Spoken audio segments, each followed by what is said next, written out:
Assalamualaikum warahmatullahi wabarakatuh. Perkenalkan, nama saya Florinda Sitompul dengan NIM C0C023024.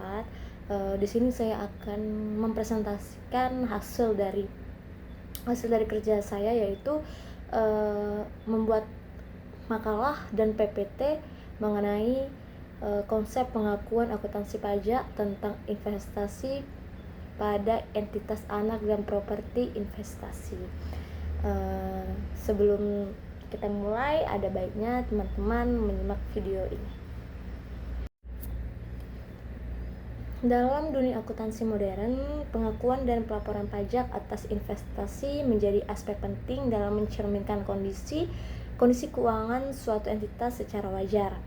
Nah, salah satu area yang sering menimbulkan perbedaan perlakuan antara akuntansi komersial dan akuntansi fiskal itu adalah pengakuan investasi pada entitas anak serta properti investasi. Kedua jenis investasi ini memiliki karakteristik khusus yang berpengaruh terhadap laba, nilai aset, serta kewajiban pajak perusahaan. Perlakuan akuntansi pajak terhadap aset tetap menurut peraturan perpajakan di Indonesia. Nah, aset tetap merupakan harta berwujud yang dimiliki dan digunakan dalam kegiatan usaha dengan masa manfaat lebih dari 1 tahun, seperti tanah, bangunan, mesin, kendaraan, dan peralatan.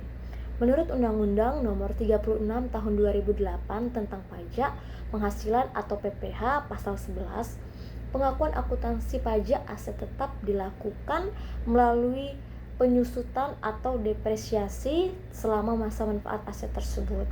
Nah, biaya perolehan aset itu tidak boleh langsung dibebankan sekaligus, melainkan dialokasikan secara sistematis setiap tahun sesuai dengan kelompok masa manfaat yang ditetapkan oleh pemerintah. Penyusutan fiskal dapat dilakukan dengan dua metode, yaitu metode garis lurus atau straight line method dan metode saldo menurun atau declining balance method. Nah, harta berwujud selain bangunan dibagi menjadi 4 kelompok dengan masa manfaat 4, 8, 16, dan 20 tahun. Sedangkan bangunan dibedakan menjadi bangunan permanen 20 tahun tarif 5% dan bangunan tidak permanen 10 tahun tarif 10%. Ketentuan lebih lanjut dapat diatur dalam Peraturan Menteri Keuangan PMK nomor 96/PMK 03/2009.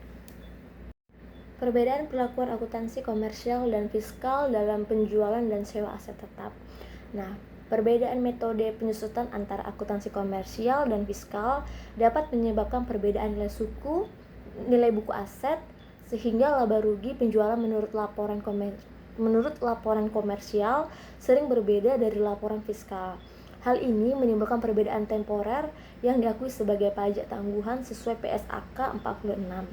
Nah, perbedaan utamanya itu terletak pada waktu pengakuan pendapatan dan biaya sewa serta klasifikasi sewa. Nah, akuntansi komersial menekankan pada substansi ekonomi transaksi, sedangkan akuntansi fiskal itu menekankan pada ketentuan hukum dan realisasi penghasilan. Kemudian itu ada dampak perbedaan metode penyusutan terhadap perhitungan pajak penghasilan. Nah, perbedaan metode penyusutan antara akuntansi komersial dan akuntansi fiskal ini dapat menimbulkan perbedaan dalam perhitungan laba kena pajak.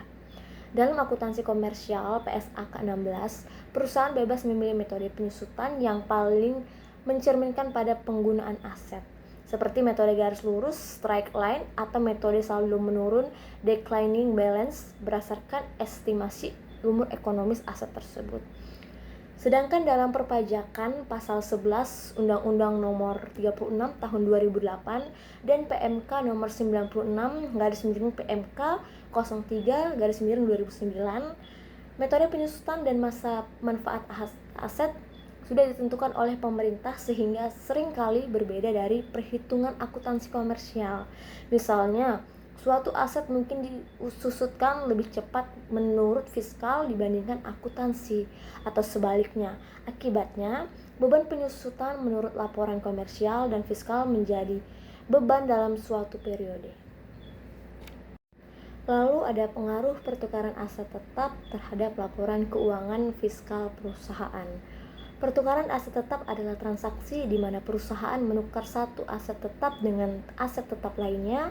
Dalam akuntansi komersial PSAK 16, aset tetap, pertukaran aset diakui berdasarkan nilai wajar aset yang diterima atau diserahkan, dan selisih antara nilai wajar dan nilai buku aset lama diakui sebagai keuntungan atau kerugian dan laporan laba rugi.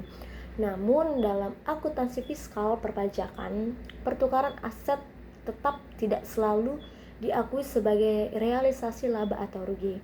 Karena menurut pasal 10 ayat 3 Undang-Undang Nomor 36 Tahun 2008 tentang pajak penghasilan, pertukaran harta yang sejenis dan dilakukan untuk keberlangsungan usaha tidak menimbulkan penghasilan kena pajak. Dengan demikian, laba atau rugi dari pertukaran aset tersebut tidak diakui secara fiskal sampai transaksi tersebut benar-benar menghasilkan manfaat ekonomi. Misalnya saja itu ketika aset hasil pertukaran dijual atau dilepaskan. Nah, akibatnya itu timbul perbedaan temporer antara laba akuntansi dan laba fiskal. Dalam laporan keuangan komersial, mungkin muncul laba pertukaran, tetapi dalam laporan fiskal laba belum dikenakan pajak. Nah, perbedaan ini mengakibatkan timbulnya pajak tangguhan deferred tax sesuai PSAK 46 yang akan disesuaikan pada periode ketika perbedaan tersebut berbalik. Dengan demikian, pengaruh utama pertukaran aset tetap terhadap laporan keuangan fiskal adalah pada pengakuan waktu penghasilan dan beban pajak yang menyebabkan perbedaan temporer antara laba komersial dan laba fiskal, serta mempengaruhi perhitungan pajak tangguhan perusahaan. Nah, kesimpulannya ini, konsep pengakuan akuntansi pajak atas investasi pada entitas anak dan properti investasi bertujuan untuk memastikan adanya kesesuaian antara laporan keuangan komersial dan laporan fiskal. Dalam akuntansi komersial, investasi pada entitas anak diakui berdasarkan metode biaya atau metode ekuitas sesuai dengan PSAK 15. Sedangkan properti investasi diakui berdasarkan PSAK 13 dengan pilihan model biaya atau nilai wajar. Namun dalam akuntansi pajak, pengakuan dan pengukuran kedua jenis investasi tersebut mengikuti ketentuan perpajakan yang menekankan pada realisasi penghasilan dan pembebanan biaya yang benar-benar terjadi. Nah, perbedaan antara perlakuan komersial dan fiskal sering menimbulkan perbedaan temporer yang kemudian menimbulkan adanya pajak tangguhan deferred tax sebagaimana diatur dalam PSAK 46. Dengan demikian, pemahaman terhadap konsep akuntansi pajak atas investasi pada entitas anak dan properti investasi penting bagi perusahaan agar dapat menyajikan laporan keuangan yang wajar sekaligus patuh terhadap ketentuan perpajakan yang berlaku di Indonesia. Baiklah, itulah hasil dari presentasi saya. Kurang lebihnya saya minta maaf jika memang ada materi yang belum saya sampaikan ataupun salah. Saya benar-benar minta maaf. Saya Florentina Citompul mengucapkan terima kasih banyak.